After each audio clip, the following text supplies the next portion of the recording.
Natalia menunjukkan tespeknya pada Nathan. Air matanya tiba-tiba menetes tidak terkendali. Dia begitu sedih saat mendapatkan hasilnya. Gak apa-apa, Ai. Jangan sedih. Belum rezeki kita, sayang. Kata Nathan mencium kening Natalia yang sedang menangis sedih. Walaupun dalam hatinya mengatakan kalau jangan terlalu berharap. Natalia sedih juga saat melihat hasil tespek yang hanya terdapat 1 garis merah. Gak apa-apa, sayang. Kita baru aja nikah. Waktunya kita berdua dulu. Nanti kalau sudah waktunya, kita pasti bakal punya malaikat kecil. Jangan nangis lagi, kata Nathan. Dia terus menghibur Natalia. Tidak ada kekecewaan dari mata Nathan, karena dia tahu Sang Pencipta pasti menyiapkan yang terbaik untuk mereka berdua. Maaf ya, Nat, padahal lu pingin banget punya anak, kata Natalia dengan penuh sesal. Jangan dipikirin, Ai. Gue gak apa-apa kok. Artinya kita harus lebih banyak usaha, kata Nathan mengedipkan matanya genit. Natalia akhirnya bisa tersenyum saat melihat Nathan yang tidak kecewa sama sekali. Dia benar-benar beruntung karena bisa menikahi Nathan. Dia laki-laki yang sangat pengertian dan sayang keluarga. Untuk galaknya tidak apa-apa, karena Nathan hanya galak pada orang lain saja. Nat, lo gak kecewa kan? Tanya Natalia masih dengan takut-takut. Gak, Ai. Gue selalu ngomong apa adanya. Lo kayak gak kenal gue aja. Saking apa adanya, banyak yang nangis kalau ngomong sama lo. Gak apa-apa, penting kan jujur. Terlalu jujur. Mau tau gak apa yang gue pikirin sekarang? Enggak, Natalia menggeleng cepat. Lo emang kepikiran apa? Tanya Nathan menaikkan sebelah alisnya. Lo pasti mau. Dasar mesum. Gue mikir buat ngabisin uang Dava kok, kata Nathan mengambil kartu milik Dava dari kantongnya. Heran gue, dia kok duitnya banyak banget, kata Natalia heran. Dava ini selalu punya uang banyak, bukan karena minta orang tua. Gue juga heran dari mana sumber uangnya. Nat, apa jangan-jangan Dava jadi simpanan tante-tante? Muka kayak dia kan disukai tante-tante. Sering ditawarin tante-tante sih dia. Apa gue juga coba? Kata Nathan menggaruk tengkuknya. Jangan macam-macam. Gue aduin mama motor kalian. Gak mau tante-tante, maunya lo aja, kata Nathan kemudian memeluk erat tubuh Natalia. Sekarang Natalia bisa menghilangkan rasa sedihnya. Mungkin Sang Pencipta belum memberikan mereka izin untuk mendapatkan malaikat kecil. Natalia harus lebih bersabar dan tidak boleh serakah. Dia sudah mendapatkan banyak kebahagiaan. Dia harus lebih bersabar dan tidak boleh buru-buru. Abang Dava, jangan pergi dong. Sayang abang, kata laki-laki melambai yang mengejar-ngejar Dava. Dava pontang-panting berlari menjauh. Dia benar-benar geli melihat laki-laki yang mengejarnya dengan semangat. Nasib apa sekali, udah ditinggal Nathan, numpang pakai motor pink, sekarang malah dikejar-kejar laki-laki melambai. Alamat, dia makin susah pulang ke rumahnya. Anjir, kok nasib gue apes mulu, padahal gue rajin ibadah dan sedekah, kata Dava ngos-ngosan. Kemudian ada yang menepuk bahunya. Dia kaget sampai melompat menjauhi orang yang menepuk bahunya. Tubuhnya tegang saat orang itu menggerakkan tangannya di bahu miliknya. Alamat dicium bancilah dirinya. "Daf, lo kenapa? Kayak dikejar maling," kata orang itu dengan suara lembut. Dava mendesah lega saat melihat orang yang menepuk bahunya. Rambut pendek dengan potongan undercut yang ditiup angin dan senyum geli itu benar-benar membuat Dava lega dan merasa bahagia. Senja tertawa melihat wajah Dava yang lucu. Gadis tomboy yang suka memakai pakaian laki-laki itu tersenyum manis menatap Dava. "Gue kira lo banci yang lebih ngejar gue." Dava mengelus dadanya lega. "Sekarang lo punya kemajuan ya, bukan cuma dikejar cewek. Cowok juga ngejar lo sekarang." "Kampret, gue dikejar cewek aja rada ogah, apalagi dikejar banci. Ja, terin gue pulang dong." "Ah, emang lo kenapa?" Senja sedikit aneh melihat Dava yang memintanya untuk mengantarkan pulang. "Si kampret Nathan ninggalin gue. Tadi nebeng sama kenalan, tapi gak bisa ngantar sampai rumah. Gak punya SIM. Dekat rumah gue ada razia." Senja makin tertawa mendengar ucapan Dava. Setelah itu, dia langsung mengantar laki-laki yang punya lesung pipi itu pulang. "Makasih ya, Ja. Mampir dulu," kata Dava mengelus rambut pendek Senja lembut. Baru kali ini dia diperlakukan sebagai perempuan. Biasanya dia selalu dibedakan dengan perempuan lain karena sifatnya. Dava tersenyum dan memamerkan gigi putihnya. Senja sempat terpesona, tapi dia sadar Dava ini peraih ulung. Jangankan wanita, laki-laki saja kalau dia goda bisa dapat. "Wales, Dav. Kalau butuh bantuan lagi, tinggal bilang gue aja." Senja tersenyum tidak kalah manis. Dava juga sempat terpesona, namun dia sadar Senja ini baik ke semua orang. Gadis ini juga terbiasa berteman dengan laki-laki, jadi semua yang dia lakukan adalah hal yang biasa. Setelah Senja pergi, Dava masuk dan melihat Nathan yang sedang mengambil air dingin dari dalam kulkas. Melihat keadaan Nathan, Dava tahu ada yang tidak beres dengan adiknya. Dia langsung merangkul bahu Nathan dan memukul kepalanya. "Kampret, sebisa lu ninggalin gue," katanya semangat mengobalkan tinju dan menggosok-gosok kepala lengannya di kepala Nathan. "Lu resek, kampret. Udah janji gak rusuh, tapi malah buat ulah," kata Nathan kesal dan membalikkan keadaan. Sekarang dia yang memiting kepala Dava, membuat Dava berteriak minta ampun. "Ampun, Nat. Aduh, kepala gue. Nanti gue gak ganteng lagi. Gimana dong? Biar gak bisa jadi baya loh," kata Nathan kesal.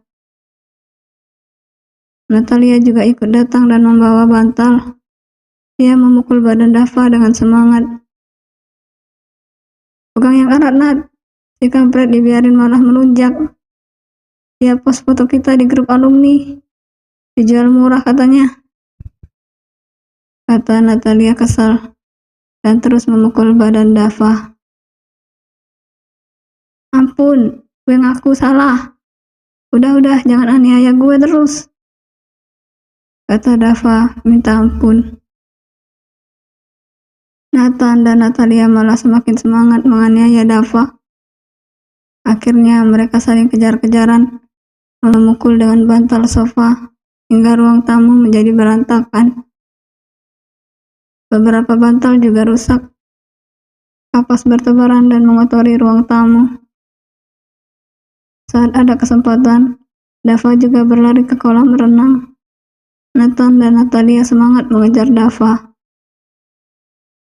Dava bersembunyi di balik pot besar dan menangkap Natalia dan menyeburkan ke kolam. "Ai!" kata Nathan dan berusaha menolong Natalia. Dava menendang punggung Nathan sehingga terjatuh juga. Saat Dava ingin kabur, kakinya lebih dulu ditarik Nathan sehingga dia juga ikut jatuh. Sekarang mereka saling menyiram satu sama lain.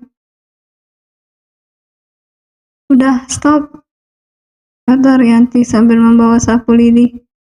Dia mendekat sambil mengayunkan sapu lidi di tangannya.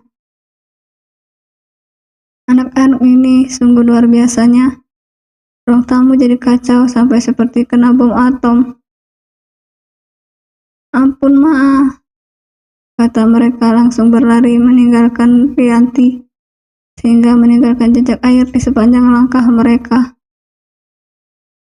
"Aduh, punya 3 anak gak ada yang normal," kata Rianti memijat keningnya yang terasa sakit. Anak perempuan dan laki-laki ternyata sama-sama tidak normal.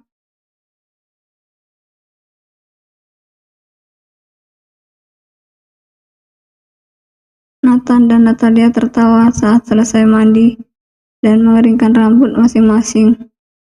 Mereka bertiga berhasil kabur dari kejaran Rianti. Sungguh konyol sekali sifat mereka bertiga. Kalau sudah bergabung, tidak ada sisi kedewasaan di antara mereka bertiga. Yang ada hanya 3 orang yang dengan sifat kekanak-kanakan dan sangat senang bermain.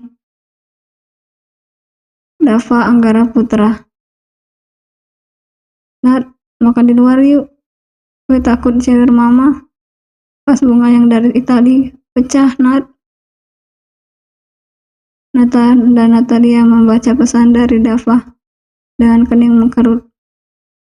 Matilah mereka. Pas bunga itu pasti mahal sekali. Mereka tidak akan lolos dari hukuman.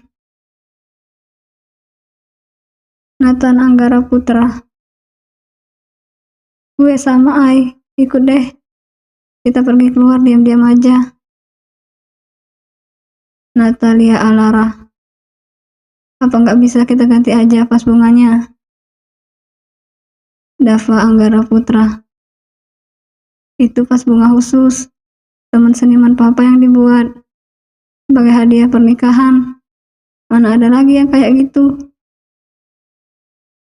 Natalia yang kebetulan ada di grup ikut nimbrung percakapan si kembar.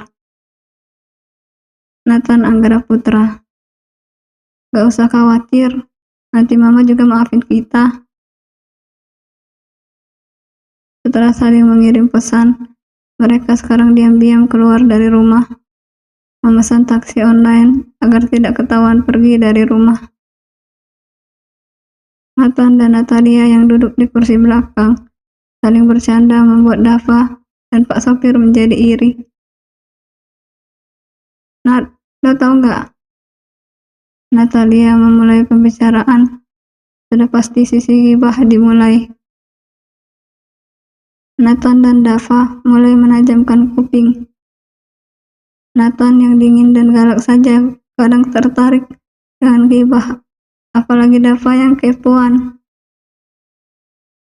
"Ingat Senja, anak satu sekolah kita, yang sering dikira laki-laki?" kata Natalia menyambung kata-katanya.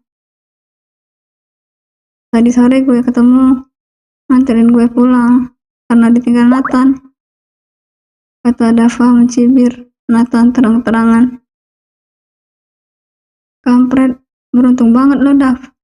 Di antara player number 1, salah satu pemenang turnamen kelas internasional," kata Natalia dengan kagum. "Gue disupiri sama dikasih makan juga," kata Dava dengan tidak tahu malunya. Bangga diberikan makan oleh wanita. Itu mah gak tahu malu namanya. Masa iya lu minta bayarin sama cewek sih, Dap? Tanya laki lono. Gue ditinggal. Habis lu rese. Nathan membela diri. Perdebatan di antara mereka dimulai lagi, sehingga Pak Supir menjadi pusing dibuat mereka bertiga. Namun tidak lama mereka malah bergosip tentang Senja, satu-satunya perempuan yang ikut berpartisipasi dalam game number one. Senja gadis cantik yang tomboy dan selalu dikira laki-laki, gadis yang menjadi tipe Dava sekali. Karena tipe Dava yang seperti itu, dia jadi aman dan diizinkan berdekatan dengan Natalia. Terima kasih ya, Pak, kata Dava dengan senyum saat menutup pintu mobil. Pak sopir juga senyum ceria sekali. Tidak apa-apa telinganya sakit karena perdebatan tiga orang aneh itu. Pak sopir sangat bahagia karena mendapat tips yang sangat banyak dari Dava. Jadi tidak sia-sia telinganya mendengarkan ocehan mereka. Yang terpenting rezekinya juga lancar. Dava, Nathan, dan Natalia masuk ke sebuah restoran yang menyediakan menu-menu Nusantara. Mereka bertiga masuk berbarengan. Nathan dan Natalia saling bergandengan. Dava juga tidak mau kalah. Dia memeluk lengan Nathan. Sebenarnya Nathan rada risih juga, tapi dia tidak ingin membuat malu dengan bertengkar dengan Dava di tempat umum. Mereka bertiga duduk dan langsung membuka buku menu. Pilihan Dava jatuh pada soto ayam, ikan gurame bakar, nasi putih, dan jus jeruk. Nathan memilih ayam goreng dan tumis kangkung, sementara Natalia nasi goreng dan nila goreng. Untuk minum, Nathan dan Natalia juga memesan jus jeruk, sama seperti milik Dava. Mereka makan dengan lahap. Dava beberapa kali melekat ikan gurame yang telah dibersihkan dari tulangnya ke piring Nathan dan Natalia. Mau coba soto gue nggak? Tanyanya pada dua orang itu. Nathan dan Natalia menerima suapan dari Dava. Sekarang Dava seperti seorang ayah yang sedang menyuapi anak-anak. Lo makan juga, Dav, kata Nathan yang menerima suapan yang entah keberapa kali dari Dava. Gak apa-apa, penting kalian kenyang, kata Dava penuh perhatian. Kalau Dava sedang baik begini, Nathan dan Natalia jadi menyesal memukuli abangnya itu. Namun nanti pasti ada saja ulah Dava untuk mengganggu pasangan suami istri itu. Setelah selesai makan, Dava langsung membayar makanan mereka. Dia sebenarnya mengajak Nathan dan Natalia keluar untuk makan malam, bukan hanya untuk menghindari hukuman dari Rianti, namun juga untuk menghibur Nathan dan Natalia. Ke alun-alun kota yang ada air mancurnya yuk, kata Dava. Nathan dan Natalia langsung setuju. Mereka ke alun-alun kota dan duduk di bangku yang sudah disediakan. Jangan jajan sembarangan, kata Nathan memperingatkan Dava dan Natalia yang sedang membeli bakso bakar. Ayolah Nat, sekali aja, jangan bawel napa, kata Dava dan disetujui oleh Natalia. Kalau untuk urusan jajan, dia tim Dava. Nathan akhirnya menyerah untuk melarang mereka. Dia juga ikut makan jajanan yang dianggapnya tidak sehat. Mereka makan sambil diperhatikan oleh beberapa remaja yang tebar pesona. Dava dengan ramahnya melambaikan tangan, tersenyum manis sehingga wanita remaja itu salting. Dia tidak ragu di secara terang-terangan menggoda gadis remaja itu. Buaya, jangan bikin rusuh di sini, Nanti cowok mereka nyamperin ke sini dan buat ribut, kata Natalia menjitak kepala Nathan. Hal itu sering terjadi kalau sedang bersama Dava. Untung saja Nathan dengan wajah dinginnya akan membuat para laki-laki itu mundur teratur. Iya, gak bikin rusuh di sini. Ya kita ke air mancur, kata Dava menarik tangan Nathan dan Natalia. Mau lihat sulap? Kata Dava. Natalia dengan semangat mengangguk.